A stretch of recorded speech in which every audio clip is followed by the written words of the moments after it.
A winter morning in the last big trees of Madagascar. The giant lemurs are waking up. As the mists lift, their strange cries echo through the primeval forest. These giant lemurs, called indris, are threatened because their habitat is being destroyed. Indris eat over 200 species of plants, and so they're condemned by the disappearance of the island's biodiversity. But someone is doing something about it. A man who has understood that the conservation of nature can also be the means for economic development. Olivier BEHRA is French. He's lived in Madagascar for 16 years and set up a humanitarian organization called Man and Environment that seeks to develop Madagascar's natural resources. The Saint-Elo harvest went very well.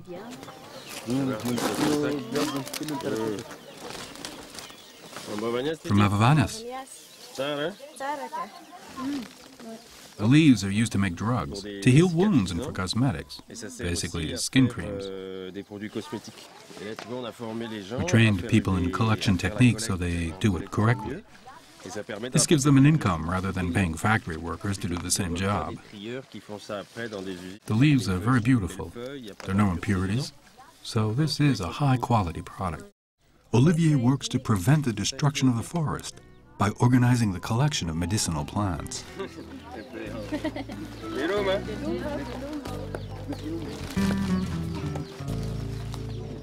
In Madagascar, the crops are planted in burnt fields.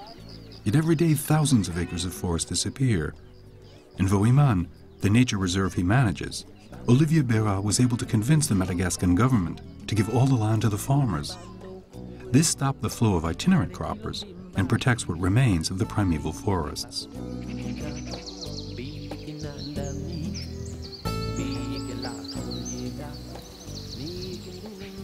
Another effect is to save the lemurs. Because if all the plants in the forest disappear, the lemurs at the top of the food chain will disappear too.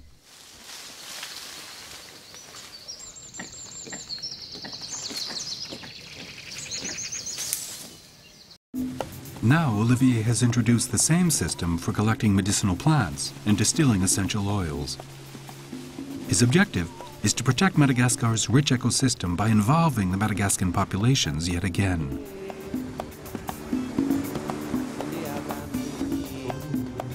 This is Voibola, the second nature reserve Olivier manages.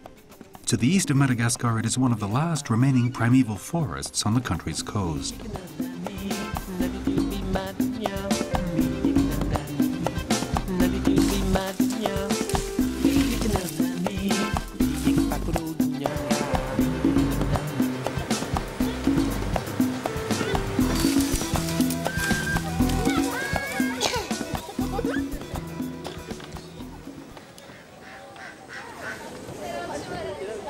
Olivier recruited a team of young Madagascan women, engineers and agronomists to help him.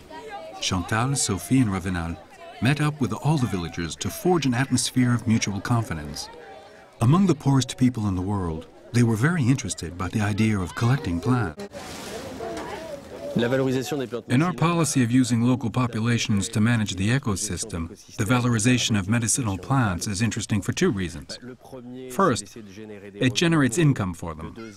Second, it valorizes these plants and adapts it to traditional knowledge. People used to say, don't use these plants, they're only fit for witch doctors. But times have changed. Now, Westerners use the plants more and more frequently because they're effective, they're good, they're healthy.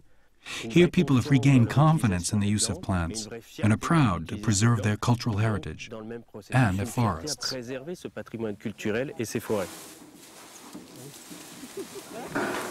Olivier encouraged the locals to set up small distilleries throughout the region.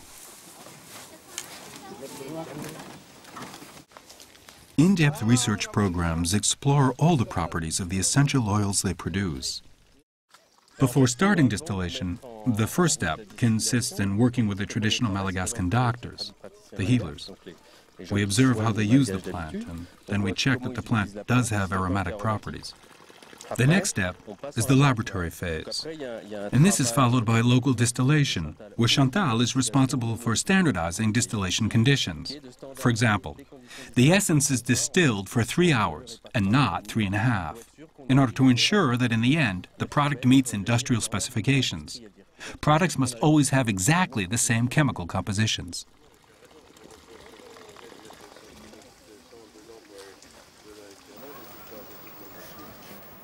Therapists from all over the world are working on plants from the Madagascar forests. The oil from this plant is fantastic in fighting stress, as well as being a marvelous remedy for respiratory tract diseases caused by viruses. So, when the New York firemen were digging through the wreckage of Ground Zero, well, they were treated by massage therapists from Alaska. And those massage therapists asked us to send them the oils. So it was essential oils from the Madagascar forest, produced by local villages there, which helped protect the firemen from respiratory problems and stress during their horrible mission at Ground Zero.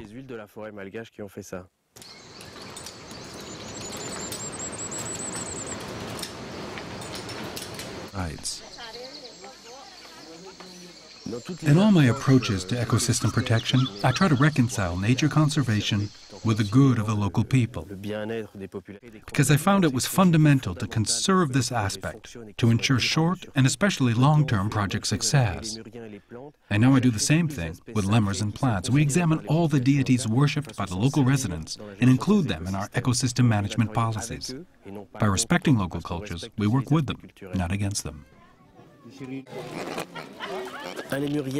I always feel a personal loss when a lemur disappears. You have to remember that every acre that is burnt to the ground destroys the lemur's habitat, hundreds of medicinal plants and hundreds of fantastic animals, marvelous insects and frogs. That's dramatic. It's unacceptable.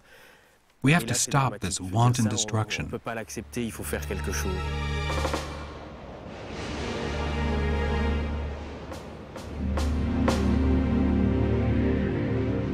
500,000 acres of forest disappear each year.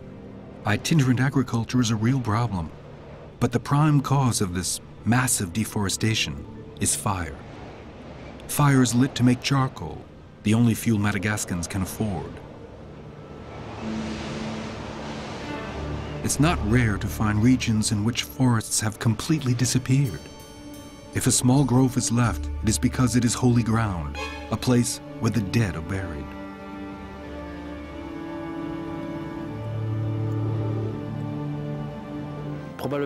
Traditions and culture are very important in Madagascar. The population's attachments to their ancestors and their land is fundamental. Taboos, which the Madagascans called fadis, are everywhere. So the first essential step in any development and conservation project is to consider the cultural aspects.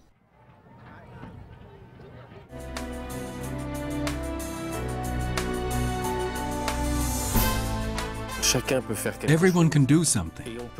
We can all change the way we live, perhaps live more simply and contribute to general happiness, or by protecting all the wonders of nature, like lemurs and trees. There's nothing more magnificent than these living cuddly toys. We must protect our environment for future generations, and then they'll pass it on intact to the generations after them. It is feasible, and it can be done. If everyone does a little and is committed to respecting the things and people that exist, our world will survive. It'll recover its natural balance and ensure the well-being of everyone.